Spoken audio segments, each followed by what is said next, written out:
lihat dirinya sendiri duduk di teras luar tingkat 2 tapi nggak ada kepalanya. Jadi Itu dia ngelihat dirinya lagi duduk. Dia tahu dia karena mungkin bajunya ya, tapi nggak ada kepalanya. berarti dia itu melihat dia dan itu sering selama satu tahun itu. Ini 1 tahun berlalu dan dia nggak cerita sama anak-anaknya. Dia ngelihat dia ngelihat gue serius kali ini gue merinding. Dia ngelihat kalau dia ada tapi dia nggak ada kepalanya. Karena di kampung gue percaya kalau orang udah ngelihat arwahnya sendiri berarti dia nggak lama lagi meninggal. Tapi dia bilang ke nenek gue, tapi sah dia bilang, gue udah hampir setahun ngelihat diri gue tanpa kepala. Dia bilang kayak gitu. Gue udah sedekah setiap orang-orang yang beli. Kan gue nggak cerita dong sama nenek gue kalau gue beli es selalu dikasih tambahan. Gue udah sedekah, anak-anak beli es kadang selalu dilebihin dan selalu dibilang kalau ini sedekahnya dan ini beliannya. Jadi tahu kan, selalu dilebihin dia bilang kayak gitu. Tapi gue nggak pernah ngeliat sampai akhir-akhir ini juga gue nggak pernah ngeliat kalau gue berkepala dia. Jadi dia bersedekah itu berharap bahwa dia ngelihat apa yang dilihat di depan dia itu nanti ada kepalanya. Dia nggak mau dong ngelihat dirinya nggak ada kepalanya kayak gitu. Dia berharap itu. Nenek gue langsung kayak serius dia bilang sering banget dia lihat kata dia. Hampir setiap hari dia lihat. Kadang-kadang dia bilang begitu. Jadi dia mendam sendiri. Akhirnya setelah mungkin ya pirasat dia udah deket, setelah itu jarak berapa hari 3 hari dia sakit harus dibawa ke rumah sakit. Nenek yang di atas itu harus dibawa ke rumah sakit dan memang jarak seminggu setelah dia cerita dia meninggal. Seakan-akan kayak ada pesan, kayak ada pirasat dari diri dia udah hampir sampai waktunya dan cerita ini harus diceritakan. Maksud gak cerita ini harus diceritakan biar orang tahu kayak gitu. Setelah diceritakan semua anaknya nangis semua. Dan nenek gue cerita, gue kenapa percaya dengan hal itu karena nenek gue cerita sama keluarganya dia. Akhirnya nenek gue ajak keluarganya kumpul terus bilang ke anak-anaknya ada cerita dari neneknya yang harus diamanahkan, boleh diceritain kalau setelah dia meninggal.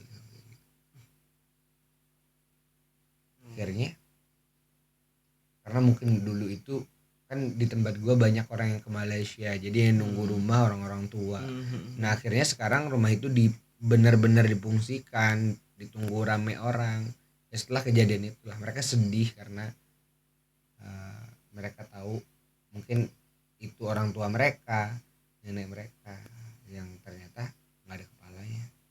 Lo bayangin gak sih, lo ngelihat diri lo tahu bahwa dari itu lo mau gapai lo tapi nggak bisa, tapi lo nggak ada kepalanya. Setiap lo deket dia hilang. Nggak bisa kan, nggak bisa lo bayangkan kan gimana. Apa sih kayak lo mengoreksi diri lo, gue salah apa sih sampai gue bisa ngelihat diri gue tanpa kepala. Iya seperti itu gitu. Kayaknya dia akhirnya sedekah tapi itu nggak mengembalikan apa yang dia inginkan. Tempat gue tuh banyak banget mitos, nggak tahu mitos atau benar hal nyata kalau ada orang yang bisa ngelihat arwah sebelum kematian. Maksudnya dia bisa bukan melihat arwah tapi dia setiap ada yang mau meninggal ada yang mengganggu gitu. Kadang melihat wujudnya kayak gitu. Ada namanya, kalau lo ke kampung gua pokoknya semua orang bisa buktiin lah, semua orang bisa tanya lah, gua nggak bohong cerita ini. Namanya Nenek Azhar.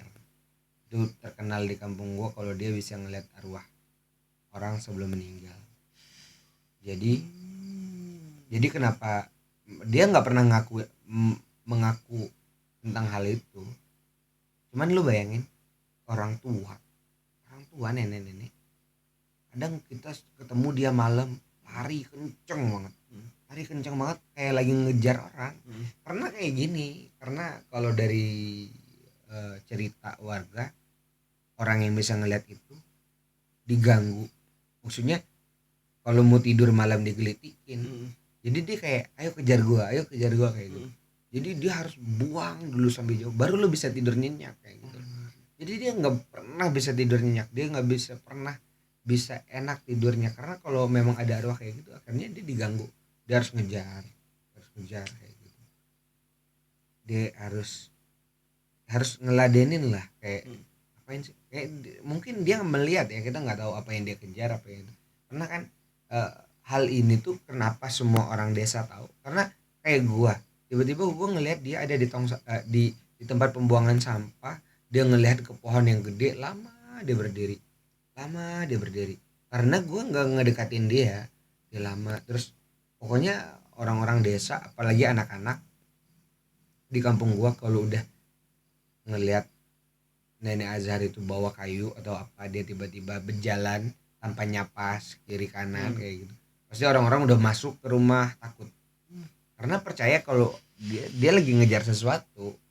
Jadi waktu itu tempat pembuangan sampahnya itu kan gede, untuk masih dekat sekitar rumah bibi gua, terus dia ngelihat kayak ke pohon gede gitu, dia ngeliat lama dia berdiri kan, nggak ngapa-ngapain. Terus akhirnya gua buang sampah, gue memberanikan diri gue, terus dia kayak eh buang sampah kayak nyapa, tapi kayak orang orang kaget gua ada di situ kan. Dia akhirnya dia pura-pura aja pergi gitu, tapi nanti balik lagi ke titik itu, kita nggak tahu apa yang dia lihat lah. Dia sering banget lari tiba-tiba, rumah gue paling pojok, kalau dilihat di Google Map bisa dilihat paling pojok. Dia suka di dulu itu nggak ada rumah di di paling pojok ke sana udah nggak ada rumah, sering banget lari. Biasanya kalau nggak sore maghrib isya kayak gitu. Lo bayangin orang tua di kampung gua pada sibuk sama agamanya, maksudnya malam taraweh apa segala macam, dia nggak bisa karena dia pergi jauh. Orang nemu dia kadang-kadang nemu dia di hutan, orang kadang-kadang nemu dia di kuburan kayak gitu. Ini bukan nenek-nenek ODGJ ya, mereka kalau dia diajak ngobrol normal, memang orang normal kok, cuman dia punya kelebihan itu. Akhirnya sekarang dia udah meninggal sih, baru meninggal. Dia punya anak anak perempuan, mamanya Azhar. Dia punya anaknya itu rajin banget, ibadah dan segala macam, pendiam, jarang keluar rumah. Ya, dia punya warung lah, kalau dibilang pendiam ya nggak pendiam-pendiam banget lah, pokoknya orang kalem lah.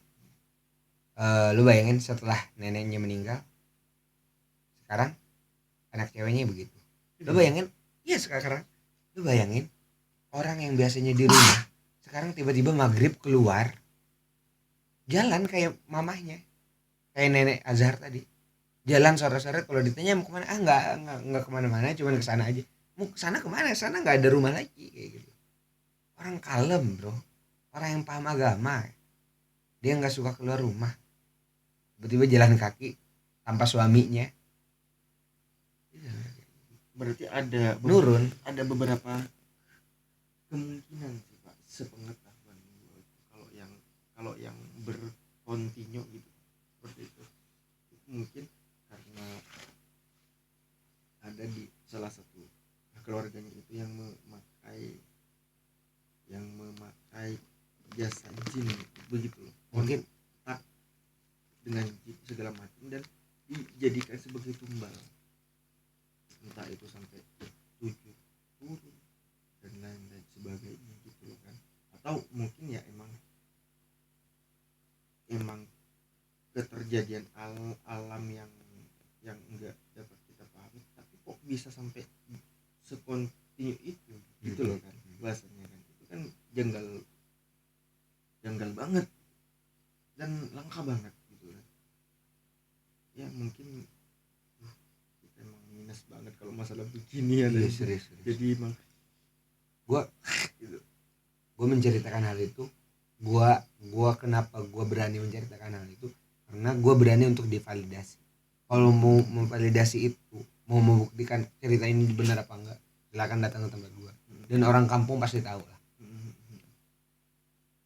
karena ya kita melihat gitu, dia jalan, dia lari, by data gitu, by data kita ngelihat dia masa hidup. Sekarang anaknya yang begitu, mungkin ya, mungkin nenek moyangnya atau orang-orang terdahulu di keluarga mereka punya perjanjian dengan jin. Karena memang kalau hal itu gue agak percaya ya, karena memang gue pernah dengar, bisa dikoreksi nanti di suatu ceramah, gue nggak tahu ceramah siapa, yang bisa ada dua, manusia nggak bisa ngelihat jin, nggak bisa ngelihat iblis dan segala macam. Walaupun yang bisa, berarti mereka adalah bagian dari mereka. Ya kan, mungkin keluarga itu menciptakan, jadi menyatukan keluarganya dengan perjanjian tadi, akhirnya mereka jadilah bagian dari jin juga. Ya kan, akhirnya mereka bisa lihat itu. Tapi kasihan sih gue sama anaknya, karena dia nah, jadi nenek Azhar itu sebelum meninggal lama sakitnya, sakit kayak orang ditolak sama alam. lama sakitnya lama. Mungkin anaknya dirayu lah, anak yang cewek ini mungkin dia satu-satunya yang bisa mewarisi kayak gitu kan. Mungkin dia udah menolak, enggak kalau ilmu kayak gitu gua nggak mau mungkin ya, ini masih kayak dari tebak-tebakan orang desa, kayak nggak mau.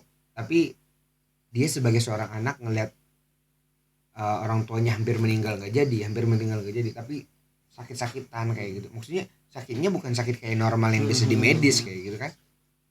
Mungkin karena terdesak dengan hal itu, keluarganya juga bilang kasihan emak lu kayak gitu, lihat keadaannya sekarang kayak gimana. Kalau nggak diwarisi ini nggak bakalan bisa mati misalnya kayak gitu kan, nggak bakalan bisa meninggal. Karena memang sihir kan begitu ya. Akhirnya dia kayaknya terpaksa untuk menerima warisan ilmu itu. Akhirnya ya dia sekarang persis kayak ibunya.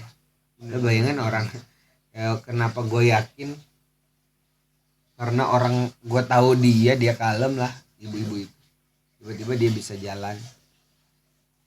Bener sih, soalnya kan juga pas pengetahuan gue tuh kalau yang bersifat kontinu seperti itu pasti ada perjanjian gitu. Dan setiap perjanjian dengan jin gitu kan, misal contohnya adalah santet. Santet itu lu bukan hanya berkorban hanya sebatas kepala kerbau katanya, atau enggak hanya sebatas lu bawa ayam hitam, ayam putih, ayam merah, ya kan? Ayam jago gitu, ayam pink gitu kan, enggak. Tapi itu susah gitu, bahkan itu bertukar nyawa gitu loh. Tumbal harus ada tumbal, entah itu nanti tumbalnya harus pas anak lu lagi merah gitu kan, atau bahkan nanti bersifat kalau lu mati tapi masih nurun dan lain-lain sebagainya. Dan itu pasti merugikan kita banget gitu. Jadi kalau kita benar-benar tidak dapat memanaging nafsu, kita mudah gentle sama orang santai, itu akan merugikan kita. Pada akhirnya kita cuma mendapatkan satu orang dan kita akan dikalahkan 7 kali semisal gitu. Kita dapat mengalahkan satu orang tapi nanti akan berdampak kekalahan yang 7 kali lipat lebih gitu loh daripada feedbacknya. Itu bukan feedback lagi sih, feedback sih maksudnya. Dipukul balik aja. Jadi kayak ya lo kalau mau kayak gitu ya resikonya begitu. Ya, tapi lo percaya nggak sih kata gue yang gue bilang tadi, yang bisa manusia nggak bisa ngeliat jin kecuali manusia itu bagian dari jin itu, ya kan? Ya kayak orang-orang yang ilmu hitam kayak gitu, mereka membuat perjanjian. Jelas lupa. Tapi yang harus kita garis bawah itu bukan yang seperti ada ruko terus ada banner menerima jasa santet dan lain sebagainya, bukan yang seperti itu. Bukan gitu seperti itu kan fake, itu pasti fake. Soalnya yang emang pure itu pasti mereka itu jauh dari keramaian, ya, benar. dan sembunyi gitu. Dan sembunyi itu pasti itu entah itu di gunung dan di tempat yang jauh dari warga lokal gitu-gitu. Dan mereka itu pasti tidak akan pernah tumbuh rezekinya karena mereka punya, kenapa mereka sendiri kayaknya karena mereka punya alam yang berbeda yang kita nggak punya ya kan. Sepakat. Jadi mereka bisa aja menikmati itu. Entah itu entah atau karena memang itu salah satu perjanjian kan, mungkin mereka harus bla bla bla, soalnya kan kita nggak paham gitu. Ki, Tapi gabung sebenarnya sini Ki, kita lagi cerita horor. Bener. Dia kan wujud jin aja. Mending gue nyuci piring dulu, kita bawa sudahi dulu. Oke guys, Podcast kita kali ini udah dulu guys, karena kita memang udah malam. Jadi juga ada bunyi-bunyi genteng yang gak jelas. Tiba-tiba angin kencang, terus gentengnya juga gak jelas. Jadi kita tutup aja dulu. Sampai jumpa di rekaman kita selanjutnya. Tetap nantikan kita di Spotify. Cerita horor. Dan ini kapan kita akan nge-video